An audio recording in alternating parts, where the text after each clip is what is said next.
एक ऐसी जगह जिसे पुराणों में भगवान परशुराम और गणेश की युद्ध भूमि कहा गया। यही वो जगह है जहां भगवान गणेश का एक दंत रूप सामने आया था। हैरानी की बात यह है कि देश के एक घने जंगल में हूबहू वैसी ही जगह मौजूद है जिसका जिक्र पुराणों की उस कहानी में मिलता है। जगह भी ऐसी जहां नक्सलियों का खतरा है, जंगली जानवरों का खतरा है। वहां पहुंचने के लिए कई नदियों और दुर्गम रास्तों को पार करना पड़ता है और फिर एक ऐसे पहाड़ पर चढ़ना पड़ता है जिसका हर मोड़ नया खतरा बनकर आता है।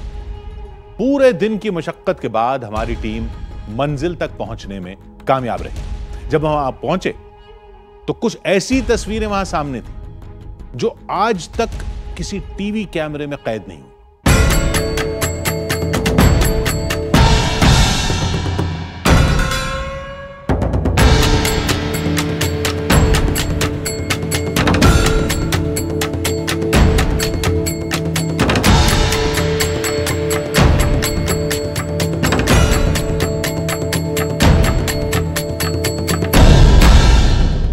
पुराणों के पन्नों में दबी एक ऐसी कहानी जिससे लोग अनजान हैं। सर्वशक्तिमान गणपति कैसे बने एक दंत?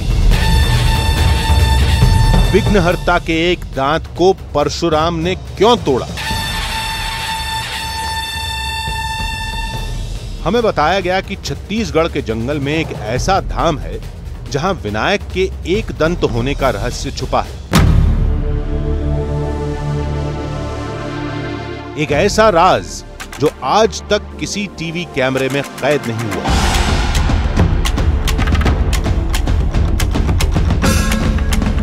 क्योंकि गणेश का वो धाम इंसानी बस्ती से कोसों दूर समुद्र तल से करीब 4000 फीट ऊपर है। वहां जाना मौत को दावत देने के बराबर है। गणेश पुराण से पता चला कि छत्तीसगढ़ के जंगलों में एक ऐसा ही मंदिर है जो ढोलकल नाम के पहाड़ पर है।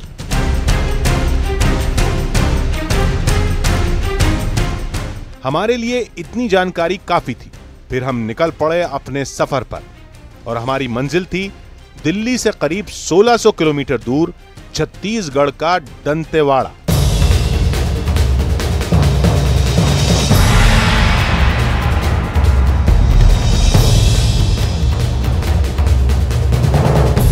गणेश पुराण में इस बात का भी जिक्र है कि उस अद्भुत मंदिर की न छत है न दीवार। वो विनायक का खुला दरबार है जो पूरी तरह प्राकृतिक है।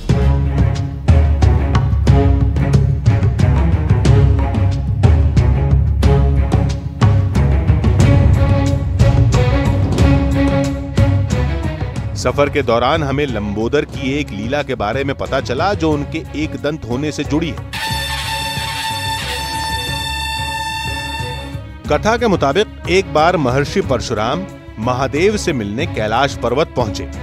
शिवशंकर कैलाश पर नहीं थे। हम अपने आराध्य भगवान शिव को स्वयं ही ढूंढ निकालेंगे।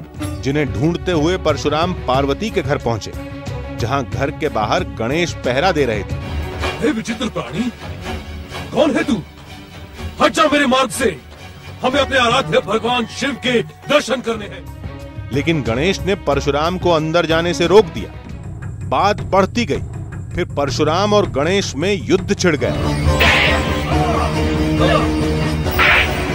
शिव के गणों ने भी परशुराम को समझाने की कोशिश की। तो भी साधु, तू नहीं जानता कि तू क्या कर रहा है? तू किससे टकरा रहा है? ये अग्र पूजा के अधिकारी हैं, पार्वती नंदन श्री गणेश हैं।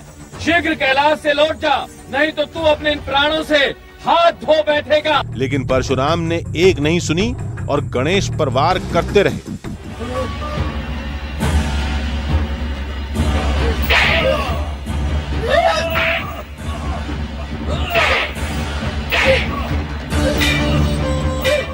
लेकिन युद्ध में गजानन परशुराम पर भारी पड़ने लगे।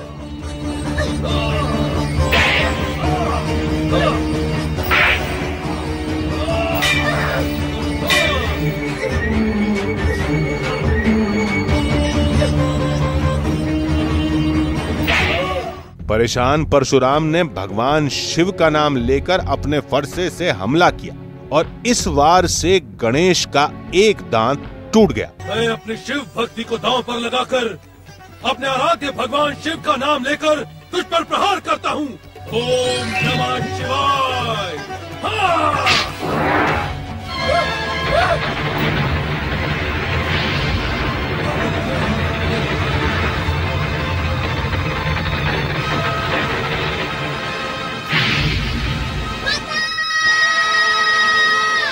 बाल गणेश की आवाज सुनकर शिव और पार्वती बाहर निकले।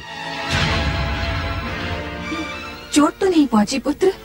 नहीं माता, मुझे चोट नहीं पहुंची। अभी तो मेरे भाई दांत को पहुंची है और अब मैं एक दंत बन गया। मान्यता है कि गणेश का दांत टूटकर छत्तीसगढ़ की धरती पर उसी जगह पर गिरा जहां आज वो मंदिर है। बाल गणेश की लीला के ख्यालों में खोए हम छत्तीसगढ़ के दंतेवाड़ा पहुंचे।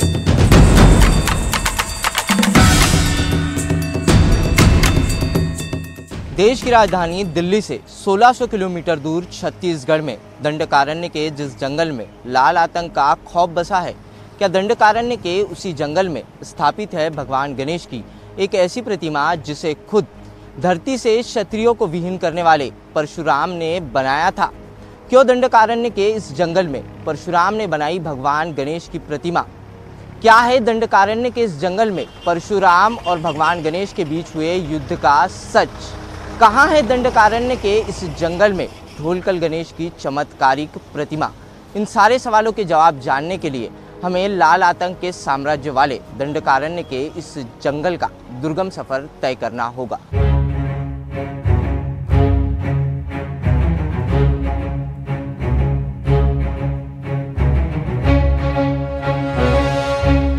ये फरसपाल गांव है और यहीं से हमें ढोलकल के लिए आगे बढ़ना था, लेकिन इस फरसपाल गांव से ढोलकल जाने के लिए मात्र एक छोटी सी पगडंडी है और इस पर गाड़ी का चलना नामुमकिन है। अब इसलिए हमें यहाँ से ढोलकल तक का सफ़र पैदल या फिर मोटरसाइकिल पर ही तय करना होगा।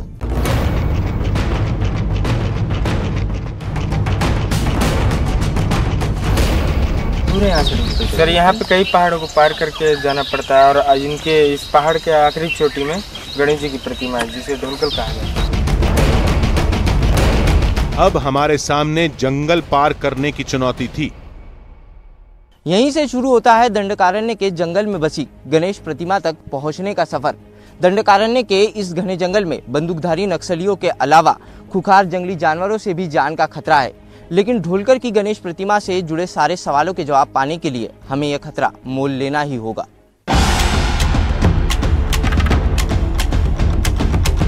हम तेजी से जंगल की तरफ बढ़े, इस बात से अनजान कि इस घने जंगल में हमारे सामने कैसी मुसीबतें आएंगी।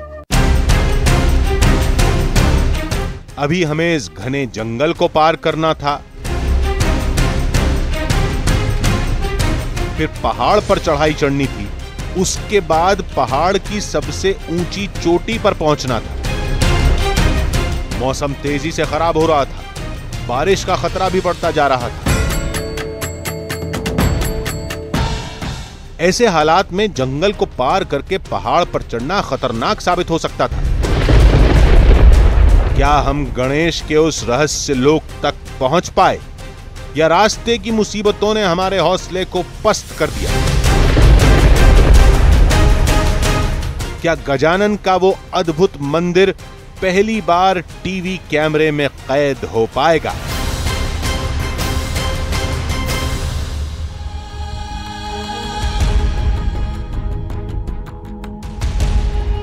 दंडकारण्य के खतरनाक जंगलों से होते हुए हमारी टीम लगातार मंजिल की तरफ बढ़ रही थी। पुराणों की उस अद्भुत कहानी के सफर में हमारी सबसे बड़ी चुनौती थी ढोलकल पहाड़, जिसके शिखर तक पहुंचना आसान काम नहीं है। ना कोई सीढ़ी है, ना कोई पगडंडी है। हमें बताया गया कि उस ऊंचे पहाड़ की चोटी पर इस कहानी से जुड़े कुछ सच्चे सबूत मौजूद हैं। उसी शिखर पर भगवान गणेश का टूटा हुआ दांत गिरा था और उसी जगह पर भगवान परशुराम ने गणपति की एक विशाल काय प्रतिमा बनाई जो आज भी मौजूद है। तमाम मुश्किलों के बावजूद हमारी टीम ने उस पहाड़ पर चढ़ने का फैसला किया।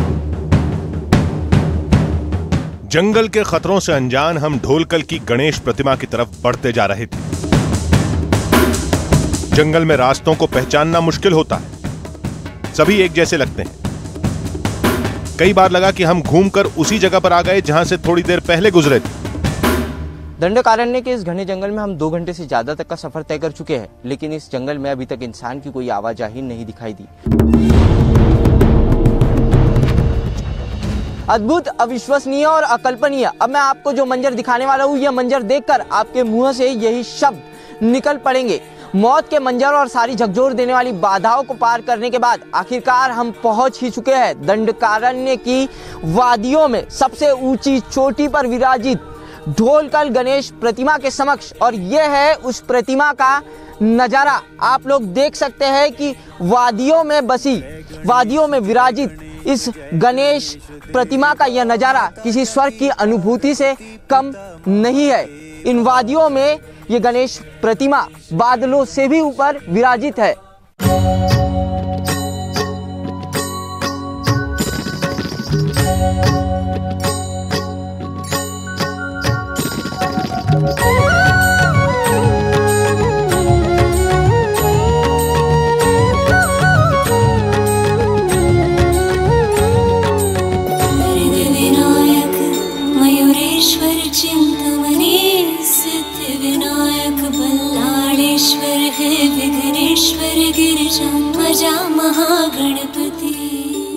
वाकई भगवान गणेश की ये प्रतिमा अद्भुत है। ऐसी मूर्ति हमने आज तक नहीं देखी थी।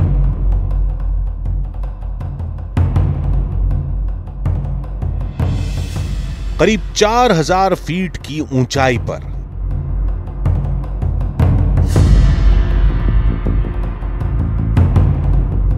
दंडकारण्य के जंगल में ढोलकल पहाड़ी की सबसे ऊंची चोटी पर लंबोदर की यह प्रतिमा अलौकिक है। इस चोटी पर ठीक से खड़े होने तक के लिए जगह नहीं। ऐसी जगह पर इस भारी भरकम मूर्ति को देखकर हैरानी होती है। चारों तरफ गहरी घाटी और उसके ठीक बीच में ऊंची और पतली चोटी पर गजानन की ये प्रतिमा।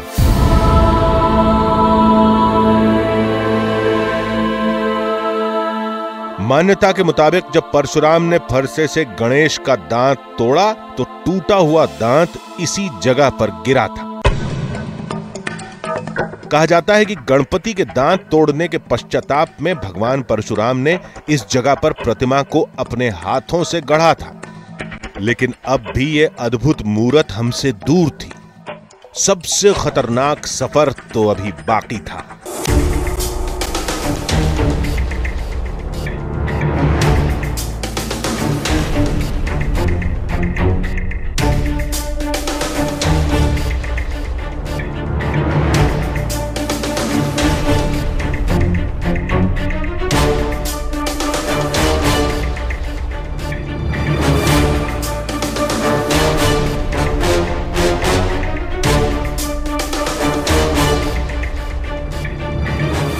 आखिरकार हम ढोलकल गणेश प्रतिमा तक पहुंचने में कामयाब रहे।